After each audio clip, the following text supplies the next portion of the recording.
Me tell you, इस alert में मैं आपको बात बता देता हूँ कि मेरा ध्यान कभी भी मंदा नहीं है। और मैं एक बात आपको बताना चाहता हूँ, मैं एक मेरा कोड भी है कि we are neither in a bull market nor in a bear market, we are in stock market. आपको ये समझने का है कि आप पैसा किस में लगा रहे हो। आप पैसा स्टॉक मार्केट में लगा रहे हो या कंपनी में लगा रहे हो।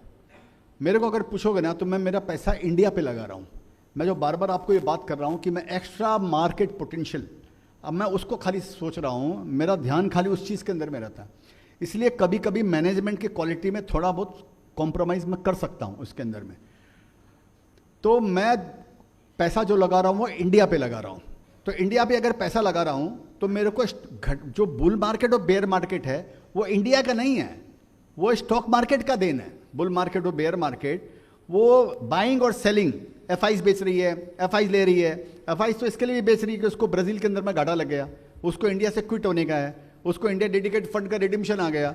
कई कारण है, 50 कारण है। म्यूचुअल फंड में भी यही है, mutual fund largest share holder है, उसका रिडिम्शन आ गया, उसको बेच के निकल जाने का है। और दिन भर कई रोज हर महीने कुछ ना कुछ आते रहता है कि ये फंड निकल गया, इसको बेचना, बेभाव वो लोग बेच के जाएंगे। वो जो फंक्शन है ना बुल मार्केट बेयर मार्केट का, वो स्टॉक मार्केट का फंक्शन है, इंडियन इकोनॉमी का फंक्शन नहीं है। उसमें कम बेसी आते हैं। तो मैं थोड़ा कोशिश ये करता हूँ, मैं प्रोमोटर के जैसे सोचने का कोशिश करता हूँ। आप मेरे को ये बताओ ना, सब जो अगर ड्राउट होने वाला है तो आपको ऐसा मालूम है कि ड्राउट के अंदर में कोई किसान अपनी ज़मीन बेच देता है और बाद में जब वापस स्प्रिंग आए दूसरे साल तो अपनी ज़मीन वापस ले लेता है? ऐसा तो नहीं होता है ना भाई। तो मैं उसी दृष्टि से सोचता हूँ। तो मेरे लिए बुल मार्केट बेयर मार्केट का फ़र्क नहीं है। पहला बात तो ये, इस बोल के मैं होल्ड करके रखता हूँ। जब मैं ये बोलता हूँ कि मार्केट गिरने वाला है तब भी मैं होल्ड ही करता हूँ, मैं कैश पे नहीं आता हूँ, क्योंकि ये तो यहाँ का क्रम है, ये तो यहाँ का नियम है। जैसे दिन रात सुख दुख, हंसी खुशी, गम, ये चलते रहते हैं, वैसे ही शेयर बाजार में उतार चढ़ाव चलते हैं। तो मेरे को खाली डर रहता है नए इन्वेस्टरों का कि ये जो नए जो भी एंट्री मारे हैं, जो नए अभी आए हैं, वो भ्रम में नहीं आए हैं। वो भ्रम में आएंगे, उनको पैसा लगेगा और बाद में बोलेंगे जुए का अड्डा है। तो उनको वार्न करने के लिए खाली मैं डालता हूँ, लेकिन मैं मेरा शेयर नहीं बेचता हूँ। सर जैसे अभी एक्चुअली आप देखेंगे तो सब शेयर्स हाई पी पे ही है, सारे गधा घोड़ा शेयर सब ऊपर है, कुछ भी सस्ता नहीं है रियल में। ऐसा कुछ मिल गया मल्टी बैगर वैसा। अभी यहाँ जितने बैठे सबके एसआईपी चालू होंगे। आप जैसे बोले ना इंडिया का story, I agree with you, but अभी जो पैसा जा रहा है ना, अभी वो पॉइजन स्प्रेड हो रहा है। हाई वैल्यूएशन पे एसआईपी वाला इन्वेस्टमेंट जा रहा है। मेरे 36 महीने का इन्वेस्टमेंट हाई पे गया। मैं बैलेंस सोच के किया था कि हर एक लोज हाइस पे एसआईपी मेरा कंट्रीब्यूट होगा, एवरेज हो जाएगा। अब ज़्यादा ऊपर है, ओवर वैल्यूड है, तो जो सीजनड प्लेयर है वो एग्जिट कर रहे हैं, ऑपरेटर्स बेच रहे हैं, और म्यूचुअल फंड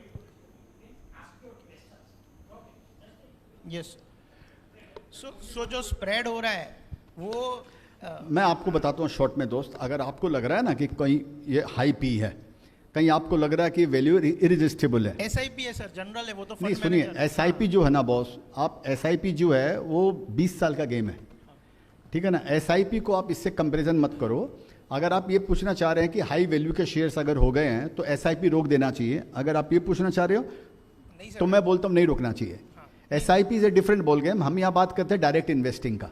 एसआईपी तो आपको कंटिन्यू करने का, आपको पर ज्यादा फ्लेवर ऊपर के प्राइस में ज्यादा कंट्रीब्यूशन होगा। तो कोई जरूरी नहीं ना, जो जिसको आप एसआईपी दे रहे हैं वो जरूरी नहीं है कि वो हाई आपका पैसा लेकर हाई वैल्यू के शेयर्स खरीद रहा होगा, ये जरूरी नहीं है। तो हाई पी के शेयर्स होना एक अलग बात है, और म्यूचुअल फंड किस में इन्वेस्ट करिए ये दूसरा मैटर है, जहाँ तक मैं समझता हूँ इसके अंदर में। और अगर हाई पी का शेयर्स है 50, 60, 100 का पी, आप उसमें इन्वेस्ट मत कीजिए। जैसे मैं इन्वेस्ट नहीं करता हूँ, जैसे मैं डिफेंस में इन्वेस्ट नहीं किया, मैं पीछे रह गया, डिफेंस के शेयर सब 3 गुना 4 गुना हो गए, तो मेरे को इस बात का कोई गम नहीं है कि नहीं है तो मैंने दूसरी चीज़ में खाया। मैं हमेशा बोलता हूँ भाई समझो, आपको भिंडी खा के प्रोटीन मिलता है, मेरे को मछली खा के प्रोटीन मिलता है। आप वेज में खुश रहो, मैं नॉन वेज में खुश हूँ। पृथ्वी पर तो दोनों इकोसिस्टम मेंटेन कर रहे हैं, नॉन वेजिटेरियन भी पृथ्वी पर इकोसिस्टम मेंटेन कर रहा है ना। तो इस बोलकर आप अपना देखिए, मार्केट को ज़्यादा गेज करने का चेष्टा नहीं करना चाहिए, ऐसा मेरे को ऐसे लगता है। ज़्यादा मार्केट को समझने का चेष्टा मत करो। आप अपनी वाइफ को ही नहीं समझ पाए, मार्केट कैसे समझोगे दोस्त? बताओ, वही तो मैं बोल रहा हूँ, किसी को भी ना समझ में तू आए। तो इस बोलकर आपको समझ में आ रहा है ना, मेरे लायक काम नहीं है, मेरे लायक मार्केट नहीं है, मेरे को समझ में नहीं आ रहा है, आप दूर हो जाओ उससे। विजय सर, सर सर एक क्वेश्चन। Have two questions. एक तो मार्केट इंटरमीडियरीज जो ऑपरेटर्स है जैसे स्टॉक एक्सचेंज है, डीपी पार्टिसिपेंट्स है, उनका मतलब हाउ डू यू, आपको फ्यूचर आउटलुक कैसा लगता है? दूसरा on the wealth management companies, my perception में ऐसा बताता हूँ कि जो मार्केट इंटरमीडियरीज है कि इट्स लाइक अ कैसीनो, तो कैसीनो ओनर कमाएगा, इन्वेस्टर्स कमाए या ना कमाए। और wealth management companies I am comparing to banks कि एज कम्पेयर टू, मतलब जो आरओए एक पैरामीटर होता है, तो wealth management companies could perform better. तो इफ माई, मतलब मेरा perception, if it may be wrong please correct me. आप ये पूछ रहे कि वेल्थ मैनेजमेंट कंपनी अच्छा करना चाहिए, ये पूछ रहे हैं क्या? हैं? यही पूछ रहे हैं? मार्केट इंटरमीडियरीज जो है स्टॉक मेरे को एक्सचेंज, सुनता नहीं है भाई, क्या बोल रहे हैं? मार्केट इंटरमीडियरी ऑपरेटर कंपनीज है जैसे stock exchanges, DP participants, brokers, that को मतलब that will perform better because it's like a casino कि जहाँ पे इन्वेस्टर्स कमाए या ना कमाए, लेकिन कैसीनो ऑपरेटर तो कमाएगा ही। And second is on the wealth management की wealth management companies whether it will perform better than the banks. नहीं तो इसलिए तो एनएससी का भाव 5,000 रुपया हो गया भाई। एनएससी का शेयर्स इसीलिए 5,000 रुपया है कि आपको खेलो इंडिया खेलो कर रहे हो आप लोग, जंगली रम्मी कर रहे हो आप लोग। तो इसी बोल कर, तो पहले ही मैं बोला, इसी बोल कर ब्रोकरों के ब्रोकर सब अरबपति बनते जा रहे हैं।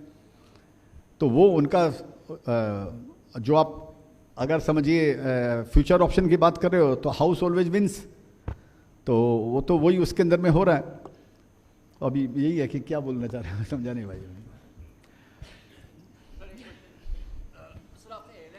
अरे लगा माइक हाथ में ऊपर से बोल रहे हो सर। आप मुझे लगा इसमें आवाज़ एको हो रही है। हाँ नहीं सॉरी सर, एयरलाइन सेक्टर की आपने बात करी, इसके अलावा ऐसे कौन से सेक्टर है जो आपको लगता है आने वाले 10 सालों में जहाँ पे सेक्टर साइज भी बढ़ेगा और काफ़ी मेन स्ट्रीम में भी आएगा वो? देखो ऐसा है बॉस मितेश भाई, मेरे को क्या लगता है ना, दुल्हन वही जो पियामन भाई बचपन में पिक्चर देखे थे, वही सेक्टर पे ध्यान जाना चाहिए इसमें गवर्नमेंट का फोकस हो। इजी के लिए जहाँ पर गवर्नमेंट का फोकस हो उसी सेक्टर को पकड़ना चाहिए। तो आप मोदी जी का भाषण सुन लो, जो अभी उन्होंने भाषण दिया था, उन्होंने जो जो शेयरों का नाम लिया ना, वो शेयर के अंदर में अगला उनका फोकस आने वाला है। उसमें ईवी भी बोला, क्लीन एनर्जी भी बोला, इंफ्रास्ट्रक्चर भी बोला, टूरिज्म भी बोला। मेरे को लगता है टूरिज्म जो है ये अंडर पेनिट्रेटेड सेक्टर है। अभी एनएससी ने टूरिज्म के ऊपर में इंडेक्स भी निकाल दिया अभी 2-3 दिन पहले। आप तो टूरिज्म के जो शेयर्स है ये बढ़िया करना चाहिए, क्योंकि अभी एक जागृति हो रही है लोगों में कि अभी इंडिया किसी ने देखा नहीं, अभी तो अपने को मालूम ही नहीं है, अपने को खाली इंडिया के नाम से खाली ताजमहल बोलते हैं। ऐसे ऐसे साउथ में ऐसे ऐसे मंदिर बने हैं, उनकी कलाकृति अगर आप देखोगे तो आपको लगेगा इटली विटली ये वो सब कंट्री फेल है उसके सामने। ये खाली मार्केटिंग किया हुआ उन्होंने, और टूटा फूटा इटली गया, टूटा फूटा दिखा दिया, 250 साल बेसिलिका है ये। बोल मेरे को क्या करने का यार, वैसे तेरे 250 साल बेसिलिका को देख कर क्या करने का। इंडिया में ऐसे ऐसे आर्किटेक्चर है बिना क्रेन के, बिना सीमेंट के, और ऐसे ऐसे आर्किटेक्ट। तो मेरे को लगता है जो इंडिया बेचने की इन सेंस टूरिज्म का जो अभी मोदी जी का फोकस है, मोदी गवर्नमेंट का फोकस है, तो मेरे को लगता है टूरिज्म से रिलेटेड शेयर्स भी अच्छे करने चाहिए। उसके अंदर में होटल भी आ जाती है, उसमें एयरलाइंस भी आ जाती है उसके अंदर में, और कई सारी चीज़ें आ जाती हैं। और दूसरा मेरे को क्या लगता है ना भाई, कि जैसे अगर ये $10 ट्रिलियन इकोनॉमी की बातें करते हैं ये, तो एक सेक्टर से नहीं होएगा ये चित्रमुखी मैं हमेशा बोलता हूँ पूरे तरह का विकास होने वाला है। ये हर तरह का विकास होगा, चाहे सबका साथ सबका विकास, वो तो सबका साथ सबका विकास, तो सारे सेक्टर उसमें करेंगे। जैसे बच्चा बड़ा होता है ना, तो सारे बॉडी के जो हमारे जो भी ऑर्गन्स है ना, उसी रेशियो में बड़े होते हैं ना। ऐसा नहीं कि हाथ छोटा रह जाता है, टांगे लंबी हो जाती है, या चेहरा लंबा हो जाता है, हर उसी रेशियो में बड़ा होता है, तब वो वाकई विकास माना जाता है। तो मेरे को लगता है गवर्नमेंट का जो फोकस है ये हर तरह के विकास करने में है। अभी जो गवर्नमेंट का जो मैंडेट मिला है वो इनको थोड़ा कुछ लेसन सिखा रहा है। कल हम लोग बात कर रहे थे कि ये मोदी जी के लिए बहुत बड़ा लेसन आ गया। अभी ये जो मैंडेट, फ्रैक्चर्ड मैंडेट अगर इसको बात करते हैं, तो जो चीज़ों का विकास नहीं हो पाया था, वो जैसे रूरल का जो समझिए विकास नहीं हो पाया था, क्योंकि सबसे बड़ा उनको कम वोट रूरल से मिला है वो, तो रूरल पे इनका फोकस होना चाहिए। रूरल से के रिलेटेड जो भी थीम है, ऑलरेडी मार्केट उसको समझ गया। फर्टिलाइजर के शेयर्स ऑलरेडी 20-20, 30-30% बढ़ गए, तो उनके पीछे नहीं जाना चाहिए कि फर्टिलाइजर ही ले लिया। ये ध्यान रखना चाहिए कि जब भी मौका मिले, मार्केट घटता है बढ़ता है, जब भी क्रैश होता है, जब भी आता है, ये रूरल की थीम चलनी चाहिए। दूसरा मेरे को क्या लगता है, इंडिया का सबसे बड़ा प्रॉब्लम जो है, जो इंडिया के लिए डिजास्टर हो सकता है, वो मेरे को लगता है अनएम्प्लॉयमेंट। 1 करोड़ जॉब हर साल चाहिए इंडिया को। तो ये 10 मिलियन जॉब अगर ये लोग क्रिएट नहीं कर पाएंगे अगर, तो आस्ते आस्ते जो गैप है, जो के शेप विक्ट्री हम बताते हैं इंडिया में, जो के शेप विक्ट्री चलती है आपकी, कि एक आदमी के पास में 78% आदमी साथ 100 रुपया रोज का कमाता है। 78% आदमी 100 रुपया रोज का कमाता है, आप सोचिए। और लैम्बोर्गिनी लेने के लिए जाइए तो 2028 तक बुकिंग हो चुकी है उसकी। आज 5 करोड़ की 6 करोड़ की गाड़ी की बुकिंग है। सर वो डीएलएफ के अपार्टमेंट के नंबर आते हैं कि एक वीक में पूरा माल बिक गया उनका, पूरा डीएलएफ का। तो एक तरफ तो आप ऐसे हो कि करोड़ों के अपार्टमेंट आपको टेबल पे बिक रहे हैं, लॉन्च करने के पहले आपको मिल जा रहे हैं, और एक तरफ हालत ऐसी है कि आप 80 करोड़ आदमी को 80 करोड़ रुपया साल का फ्री राशन दे रहे हो आप उसको। तो ये जो है ना, ये इंडिया के लिए बहुत डेंजरस सिचुएशन लगती है मेरे को। जब कोई पूछता ना कि डर क्या लगता है मेरे को इंडिया में इस चीज़ का डर लगता है मेरे को, कि अगर ये जो डेमोग्राफी की बात करते हैं, मैंने निर्मला जी के लिए गाना भी गाया था, निर्मला सीतारमन जी के लिए, कि पूछे स्टूडेंट तुमसे पढ़े लिख करके क्या है करना, नौकरी की लाइन है लंबी, नंबर भी आएगा अपना, क्या सारी डेमोग्राफी वाली बातें हैं बेकार, डिविडेंड के ऊपर लेती हो मैडम टैक्स क्यों बार बार। तो डबल टैक्सेशन लगाते हैं डिविडेंड के ऊपर में। तो ये जो डेमोग्राफी जो है ना, ये आज के दिन जो हम बातें कर रहे हैं डेमोग्राफी, चाइना ने इसको अच्छा इसका इस्तेमाल किया और पॉवर्टी लाइन से ऊपर आ गया हमारे। ये हमारे लिए टाइम बॉम्ब है। अगर हम इसको 5-10 साल के अंदर में इसको ठीक नहीं करते हैं, समझिए, और उसकी शुरुआत अभी से होनी चाहिए, हमारे पास में ज़्यादा टाइम नहीं है। तो अगले 10 साल की जो हम बातें करें, इसमें अगर इसके बीज बोए जाएंगे, तभी मेरे को लगता है कि जो रिफॉर्म्स आने वाले हैं, ये सॉलिड तोड़ फोड़ के रिफॉर्म्स आएंगे। ये लास्ट चांस है इनके पास में ये रिफॉर्म लाने का इनको, और इंडिया को वो 10 ट्रिलियन और समझिए अमृत काल में जो भी 30 ट्रिलियन या जो भी ये लोग बातें कर रहे हैं, तो उसके लिए तो वो विकास चारों तरफ होना चाहिए। ये हो सकता है स्पीड किसी की ज़्यादा होगी, किसी की कम होगी, ये तो प्रकृति का हिसाब है कि वो जरूर होएगा, लेकिन चारों तरफ होना चाहिए।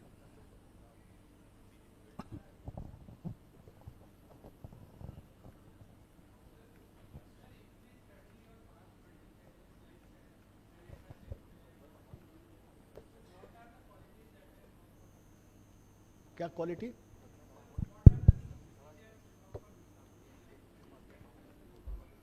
मैं नहीं समझा क्या बोले भाई?